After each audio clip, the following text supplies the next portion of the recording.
Okay, so on the topic of narcissism, Professor Sam Vaknin said that narcissism, the belief in your own superiority over everybody else and believing that you are the font of existence, and it's a subconscious thing, everything in reality is just an effect of you. It's a mind object to you. So you don't live in reality, you live in la la land, basically, you live in a fantasy. That basically, according to him, arises from him and a psychologist called Melanie Klein, I believe.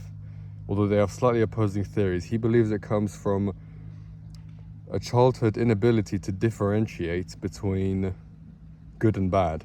So it stems, as usual, from the infantile period with your mother. When you have your needs frustrated by your mother, so let's say you cry, which will always happen, I think, in almost all cases, it's normal. You cry and your mum doesn't come for whatever reason. Then the baby, in its most primitive morality, because we are moral creatures who assign good and bad and good and evil, the infant in its infantileness labels either itself bad and the mum good, absolutely, because obviously it's gonna kind of make a mental shortcut, like, okay, so why didn't my mum come? Oh, it must be because I'm bad and my mum's good. So that's how they cope with that reality. Or they do the flip side, where they think that they're all good and the mum's all bad. Now, I believe Melanie Klein thinks that the baby assigns the goodness to itself and the badness to the mother, but Sam Vaknin assigns the badness to the baby, so the baby thinks it's bad and the mother is good. I believe, okay? I wish I could tell you that was 100% true, but they both, that's, at the very least, that's where they part ways on that theory. Now, okay, you fast forward, that absolute polarity of I'm bad or I'm good is the fundamental shame or superiority, because it's two sides of the same coin, that a narcissist experiences when they age. So that never goes away. So actually, according to Sam Vaknin, a baby is stuck at 2 years old at the maximum if they're an adult narcissist, in that sense, in that respect. Okay, so having said that, where do we stand? Not everyone's a narcissist, but I think at the very least everyone has this morality built in where they would assign this or that being bad, and everyone has experienced shame. It's a human thing. Everyone has taken a badness upon themselves and thought, I'm bad for this or that reason. And I think with narcissists it's more extreme. But I've come up with a way to deal with it, basically. If you have a narcissistic traits, as I have, to be honest, I've struggled a lot with believing I'm a narcissist and kind of allowing that framework, that mental framework, to consume me. But having had some space and contemplation, I realized I only really have narcissistic traits, which kind of inhibit me in my life in sometimes small ways, sometimes bigger ways. I mean, especially it's with relationships it comes out. And a nice way to counter it would be, it would be this, a statement like this, if you're worried about being a narcissist, or if you are one. And by the way, I'm no psychologist, okay? I'll just say that straight away. I'm just a guy. But you would think to yourself something like, okay, you know what? I'm going to accept my narcissism.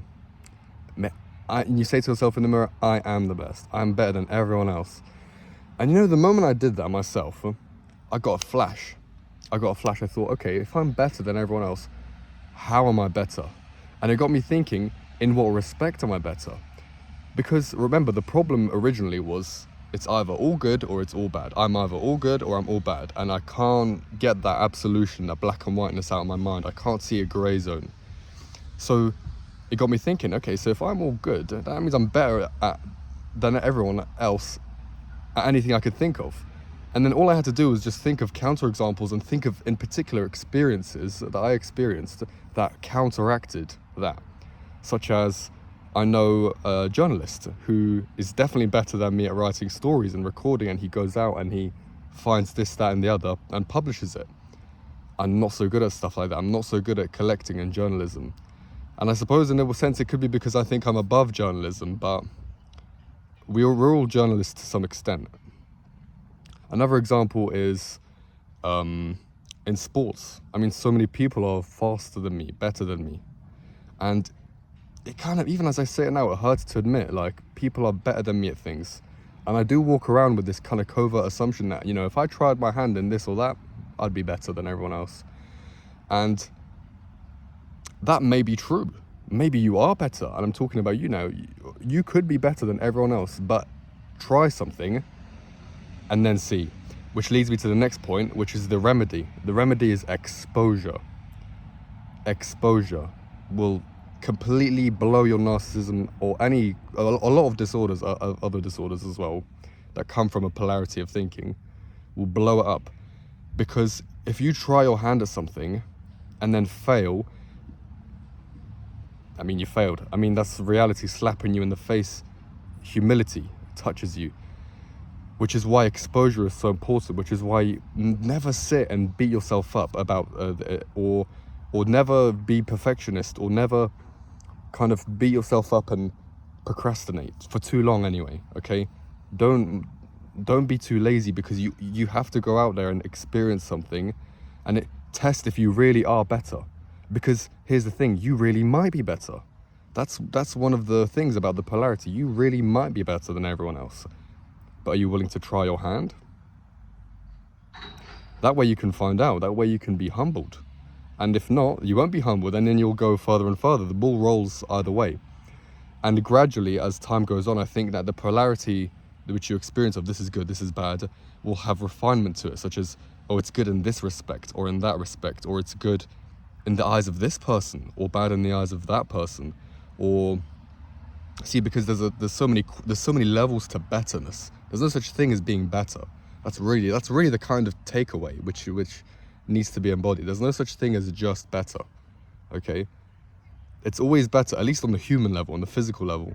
There's only better in a respect, in a framework, in a standard. Okay? Is it heavier or is it lighter? You know, is it more intelligent or less intelligent? Even with intelligence, I mean, it's such a difficult and slimy, even as Jordan Peterson said, it's so difficult to define intelligence, and to even reliably produce intelligence, that it really depends how you measure that. It really depends on how you insist on grading it. So I'll emphasize that exposure is the antidote to narcissism. Exposure, which really, narcissism is an issue. Narcissism is an issue of polarity, the inability to see that the things are not black and white, that I'm not superior or this person inferior, or that even if it could go the other way, this person is not superior or inferior. They're inferior or superior in some respect, okay? And at base, we are all the same. Of course, we are just expressing ourselves, all of us, born into this world. And it's nice to see that from an evolutionary perspective, because if you're on this world, I'm kind of chatting out my ass here, but if you're in this world, then you've succeeded, okay? So we're all level in that respect. That's all I wanted to say. Dee-bee-dabby-doo-da, scabby-dooby-doo-da. See you next time.